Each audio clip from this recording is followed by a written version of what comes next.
मध्य प्रदेश का शहर इंदौर और इंदौर में एक एरिया जिसका नाम है एरोड्रम।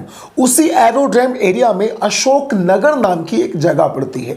उसी अशोक नगर में एक घर की तीसरी मंजिल पर सरिता नाम की एक औरत अपने हस्बैंड ऋषि के साथ रहा करती थी। उनकी एक बेटी भी थी। लाइफ में सब कुछ बहुत अच्छा था। असल में सरिता एक छोटा सा ब्यूटी पार्लर चलाती थी। उनकी लाइफ में सब कुछ बढ़िया चल रहा था। लेकिन 10 दिसंबर 2023 को इशिका जब दोपहर को अपने स्कूल से घर वापस आती है और अपने घर के लिए अपने घर की तीसरी मंजिल पर जाती है।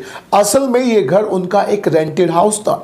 जैसे वो तीसरी मंजिल पर जाती है और 3 बार बुलाती है माँ माँ माँ, लेकिन तीनों बार बुलाने पर उसकी माँ बिल्कुल भी नहीं बोलती। वो अपना दरवाज़ा नॉक करती है। दरवाज़ा जैसे ही नॉक करने की कोशिश करती है तो दरवाज़ा अपने आप खुल जाता है, मानो पहले ही खुला पड़ा हो। फिर अंदर का जो दृश्य, जो व्यू वो लड़की देखती है, इशिका, जिसकी उम्र मात्र 12 से 13 साल के बीच में थी। जैसे ही वो अंदर का नज़ारा देखती है तो उसकी आंखें फट जाती है। असल में उसके सामने उसकी माँ एक बेड पर पड़ी हुई थी। उसकी माँ के आधे शरीर पर कपड़े नहीं थे। वो देखती है कि उसकी माँ का पूरा शरीर खून से लथपथ है। पास में ही एक चाकू पड़ा हुआ है। फिर वो उसके नज़दीक जाती है, जाकर देखती है चाकू नहीं, कटी हुई यानी टूटी हुई एक तलवार है। वो उस तलवार की तरफ जाती है तो देखती है कि बाजू में एक व्यक्ति और पड़ा हुआ है। उसके भी शरीर पर, आधे शरीर पर कपड़े नहीं हैं और ये बच्ची उस व्यक्ति को मामा कहकर बुलाया करती थी। आखिर ये व्यक्ति कौन था और सरिता की ये हालत किसने करी थी? जब इस लाश से पूरी तरह से पर्दा उठता है तो पूरे के पूरे लोग, आजू बाजू के सभी लोगों का विश्वास बिल्कुल पूरी तरह से उठ गया था रिश्तों पर से। हर किसी ने जिक्र ये करना शुरू कर दिया था कि आखिर रिश्तों में कोई इतना नीचे कैसे गिर सकता है। Hello and welcome back, my name is Neeraj Sharma और इस केस की पूरी डिटेल्स मैं आपके साथ शेयर करने वाला हूं। इशिका की आवाज सुनकर आजू बाजू के सैकड़ों लोग उस घर में इकट्ठा हो जाते हैं, आजू बाजू में इकट्ठा हो जाते हैं। कुछ लोग जैसे तीसरी मंजिल पर ऊपर जाकर देखते हैं तो अंदर का नजारा देखकर वो भी कांप जाते हैं, क्योंकि आजू बाजू में पूरे कमरे के अंदर कोई भी ऐसी जगह नहीं थी जहां पर खून के छींटे ना पड़े हों। देखकर, लाश को देखकर, दोनों की लाश को देखकर बिल्कुल ऐसा लग रहा था कि जैसे जिसने भी इनके ऊपर वार किया है, जिसने भी इनको मारा है, वो किसी भी सूरत में इनको जिंदा नहीं छोड़ना चाहता था। यानी उन्हें इस तरीके से मारा गया था कि जिस तलवार से मारा था वो तलवार भी टूट चुकी थी। आनंद फानंद में लोग पुलिस वालों को फोन कर देते हैं और उस मकान में पुलिस आ जाती है। पुलिस अपने साथ में फोरेंसिक डिपार्टमेंट वालों को और एफएसएल डिपार्टमेंट वालों को लेकर आती है। पुलिस पूरी तरह से उस एरिया को सील कर देती है और उसके बाद सिलसिला शुरू होता है छानबीन का। छानबीन करने के लिए पुलिस वाले सबसे शुरू में कई सारे कैमरास को खंगालते हैं और कैमरास को खंगालने के बाद उनकी नजर पड़ती है कि एक औरत बार बार आ रही है और जा रही है। यानी उस औरत के आने जाने से पुलिस वालों को उस औरत पर शक होता है। अब पुलिस वाले सीधा का सीधा उस औरत पर शक इतना गहरा करते हैं कि उस औरत के पास सीधा सीधा पहुंच जाते हैं। तो बातचीत का सिलसिला शुरू होता है, उससे बातचीत की जाती है। उस औरत का नाम था ममता। अब ममता से पुलिस वाले अपने हिसाब से बात करते हैं। शुरुआत में ममता इधर उधर की बातें करती है, लेकिन पुलिस वालों का सख्त रूप देखकर वो टूट जाती है। फिर वो एक ऐसी कहानी सुनाती है कि पुलिस वाले भी सोचने पर मजबूर हो गए। अब पुलिस वालों को लग रहा था कि गलती ममता की है या फिर सरिता की है। असल में ममता बताती है कि सरिता के ब्यूटी पार्लर में ममता एज ए ब्यूटिशियन काम किया करती थी। सब कुछ बहुत अच्छा चल रहा था। वहाँ तमाम सारे ग्राहक आया करते थे, वो उनसे डील किया करती थी और सरिता उसे आराम से पैसे दे दिया करती थी महीने के महीने। लेकिन एक दिन सरिता उसकी मुलाकात करवाती है एक व्यक्ति से जिसका नाम था रवि ठाकुर।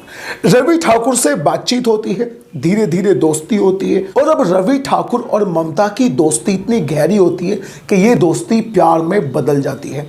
एक दिन ये दोनों आपस में एक दूसरे के साथ होटल में मिलते हैं, क्योंकि रवि एक होटल चलाता है इंदौर में।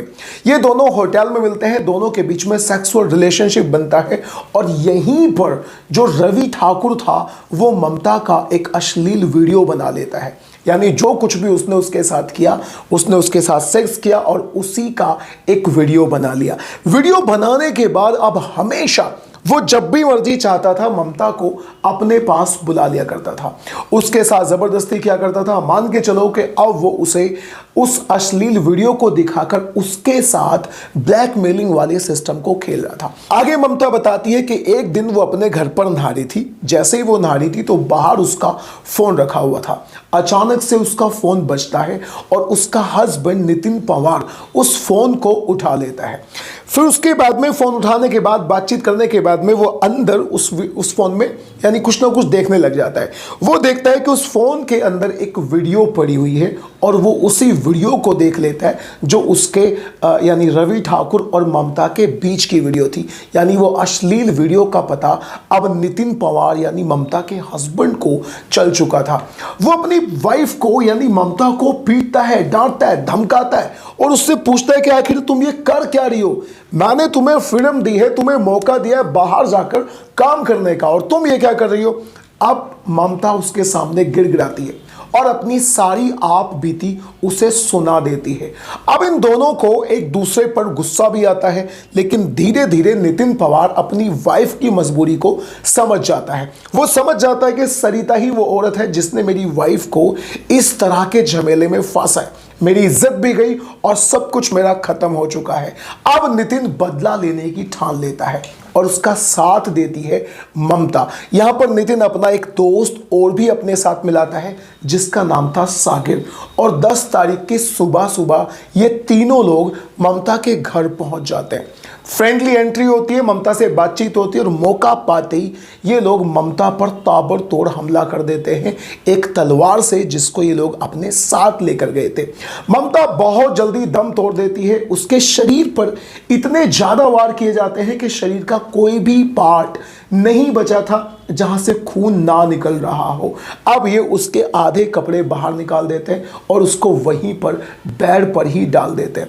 अब ममता रवि ठाकुर को फ़ोन करती है, यानी उस व्यक्ति को फ़ोन करती है जो इसको ब्लैकमेल कर रहा था, और उससे बोलती है कि तुम कहाँ हो, आज मेरा तुमसे मिलने का बहुत ज़्यादा मन कर रहा है। सरिता दीदी घर पर नहीं है, यानी जो उसकी सरिता ये लोग पहले मार चुके थे।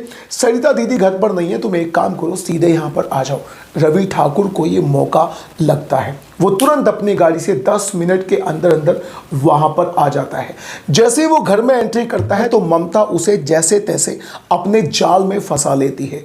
यानी वो एक ऐसी कंडीशन में थी, शुरुआत में वो एक ऐसी कंडीशन में थी जिसे देखकर रवि ठाकुर पूरी तरह से पिघल जाता है। वो उससे बोलती है कि अब तुम एक काम करो, एक एक करके अपने कपड़े निकालो, अपनी आंखों पे पट्टी बांधो और आज मैं तुम्हें बिल्कुल खुश करना चाहती हूँ।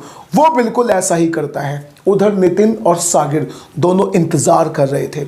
जैसे उसकी आंखों पे पट्टी बनती है और वो जैसे ही आंखें अपनी बंद करता है, तुरंत वो लोग आकर एक के बाद एक तलवार से उसके ऊपर वार कर देते हैं और तलवार से मार मार कर उसे वहीं पर मार डालते हैं। नितिन इतने गुस्से में था कि वो इस कदर तलवार चलाता है, इतनी ज़्यादा तलवार चलाता है कि उसकी तलवार भी टूट जाती है। अब वो सरिता को पहले ही मार चुके थे, नितिन और रवि ठाकुर को भी मार दिया। इन दोनों को मारने के बाद और इन दोनों के शरीर के आधे आधे कपड़े निकाल कर इधर उधर फेंक देते हैं। अब इन दोनों को मारने के बाद ये तीनों लोग यहाँ से रफू चक्कर हो जाते हैं। बाद में उनकी बेटी आती है, पुलिस वाले आते हैं। लेकिन जब पुलिस वाले बाद में इनकी कॉल डिटेल्स, फ़ोन और रवि ठाकुर के फ़ोन को खंगालते हैं तो पता चलता है कि रवि ठाकुर केवल ममता के साथ ही नहीं और भी कई सारी लड़कियों के साथ इस तरह का खेल कर रहा था। तो उसका शौक, या यूँ कह लीजिए कि लड़कियों से ज़्यादा कनेक्शन रखना, या कह लीजिए सेक्स की लत, उसकी जान पर भारी पड़ जाती है, उसे अपनी जान गंवानी पड़ जाती है। अब इस तरह के केसेस के बारे में आप लोग क्या कहना चाहते हैं? अपनी राय कमेंट बॉक्स में जरूर बताइएगा। Do tell me in the comment box whatever you want to say. और अगर आपको क्राइम स्टोरी सुनना अच्छा लगता है तो do subscribe to this channel.